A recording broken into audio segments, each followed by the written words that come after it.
రాష్ట్రంలో దళితుల సమస్యలు పరిష్కారం చేయాలని, దళితుల సంక్షేమాన్ని విస్మరిస్తా ఉన్నటువంటి చంద్రబాబు నాయుడు సర్కారు యొక్క నిర్లక్ష్యానికి నిరసనగా ఇవాళ దళితులపై జరుగుతున్నటువంటి దాడిని అరికట్టాలని, దళితులకు విద్య వైద్యంతో పాటు ఉపాధి ఉద్యోగ అవకాశాలు, భూమి ఇత్యాది అంశాలకు సంబంధించినటువంటి నిర్దిష్టమైనటువంటి ఎస్సీ ఎస్టీ సబ్ ప్లాన్ నిధులను సక్రమమైనటువంటి పద్ధతిలో వినియోగించాలని డిమాండ్ చేస్తూ దళిత హక్కుల పోరాట సమితి చేపట్టినటువంటి ఆందోళన కార్యక్రమము ఈరోజు కడప కలెక్టరేట్ ఎదుట నిర్వహిస్తా ఉంది.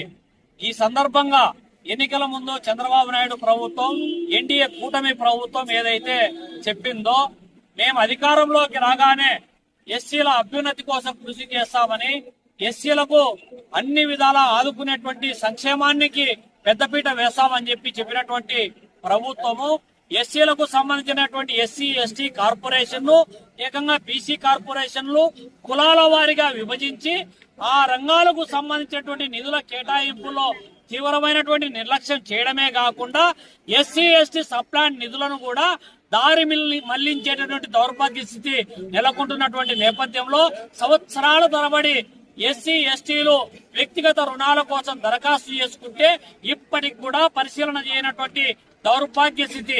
ఇది వరకే ఇచ్చినటువంటి ఎంఎస్ఎంఈల ద్వారా ఇచ్చినటువంటి వాళ్ళకు కూడా ఎస్సీకి సంబంధించినటువంటి ఎస్టీలకు సంబంధించినటువంటి బ్యాక్ సబ్సిడీ నిధులు ఇప్పటికీ చెల్లించినటువంటి దౌర్భాగ్య స్థితి. మాట్లాడితే ఎస్సీల కోసం ఎంతో చేశామని చెప్తున్నటువంటి ప్రభుత్వము ఇవాళ ఫ్రీ హోల్డ్ పేరుతో ఎస్సీలకు అక్కడక్కడ ఏదైనా వ్యక్తిగతంగా 2 ఎకరాల సాగు భూమి ఉంటే దాన్ని కూడా ఇవాళ సంపన్న వర్గాలకు, ఆధిపత్య కులాలకు కట్టబెట్టడానికి ఫ్రీ హోల్డ్ చేస్తానని చెబుతా ఉన్నాడు. అసైన్మెంట్ పేరుతో ఇచ్చినటువంటి ఎస్సీ ఎస్టీలకు ఇచ్చినటువంటి భూములు ఇవాళ కార్పొరేట్ కంపెనీలకు కట్టబెట్టాలని చూస్తా ఉన్నాడు. ఇవాళ రిజర్వేషన్లనే శరమగీతం పాడేటువంటి పద్ధతిలో రాష్ట్రంలో అమలవుతున్నటువంటి అవుట్ సోర్సింగ్ కాంట్రాక్ట్ రంగాలలో ఎక్కడే కానీ రిజర్వేషన్లు అమలు కానటువంటి పరిస్థితి. ఇవాళ కడప లాంటి ప్రాంతాలలో, డిక్సన్ లో కావచ్చు, సెంచరీలో కావచ్చు, సిడి సాయి లాంటి ప్రైవేటు రంగాలలో ఎక్కడే కానీ రిజర్వేషన్లు అమలు కానటువంటి పరిస్థితి నెలకొంటున్నటువంటి నేపథ్యంలో ఉద్యోగాలు చేసేటువంటి ప్రభుత్వ ఉద్యోగుల పట్ల కూడా ఇవాళ కుల వివక్షత వెంటాడేటువంటి దౌర్భాగ్య స్థితి కొనసాగుతా ఉంది. దళితుల పైన దాడులు పెరుగుతా ఉన్నాయి. ఈ క్రమంలో గతంలో ఉన్నటువంటి బ్రైట్ బాయ్స్ కు సంబంధించినటువంటి స్కీమ్ రద్దు చేయబడింది.